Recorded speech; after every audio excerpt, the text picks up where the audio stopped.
Sir, ano masasabi nyo sa gawa ng RNB1 General Upholstery Shop? Okay, maganda, excellent. Yun. Pwede i-recommenda sa iba. Saan nyo nakita yung ano namin, sir, yung page namin? Sa Facebook lang. Yan, sa Facebook lang. Yeah. Maraming salamat kay sir.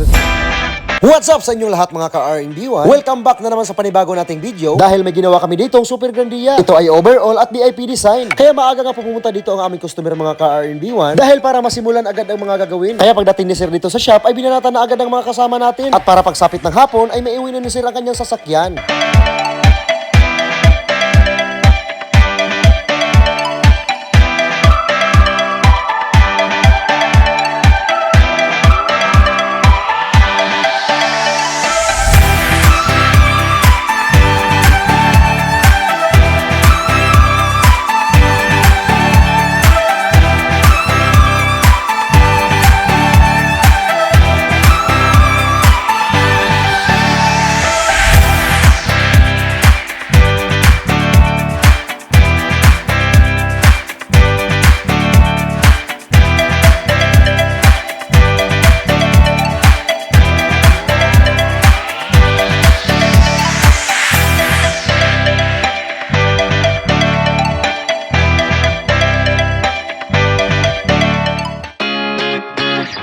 So pagdating yan ng tanghali mga ka-RNB1 ay natapos na rin namin gawin ang kanyang ceiling, kanyang wood flooring at ang kanyang mga sidings. Kawawa nga lang yung sasakyan nito ni sir mga ka-RNB1 sapagkat dinaganan ng mga RNB1 boys. Mabilis nga lang matapos yung mga gagawin namin dito sapagkat marami kaming gumagawa at nagtutulungan lahat. Kaya sulit po yung paghihintay ng aming customer dito dahil nakikita nyo naman na napakaganda ng entire ng kanyang sasakyan. Pero bago yan mga ka-RNB1, hintayin natin maikabit ang kanyang mga upuan at ang kanyang engine bay para makita nyo ng buo at kung gaano kaganda ang sasakyan ng aming customer.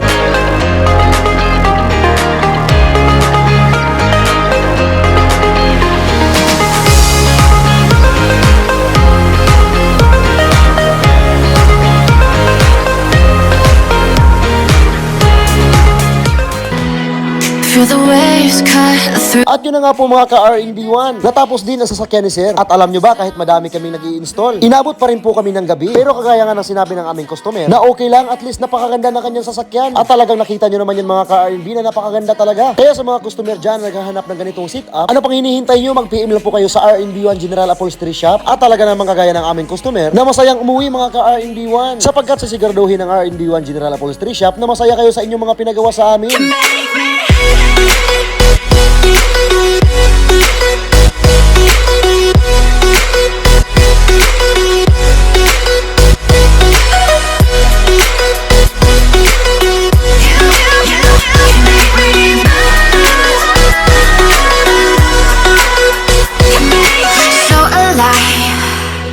Make it last forever. Stop in time.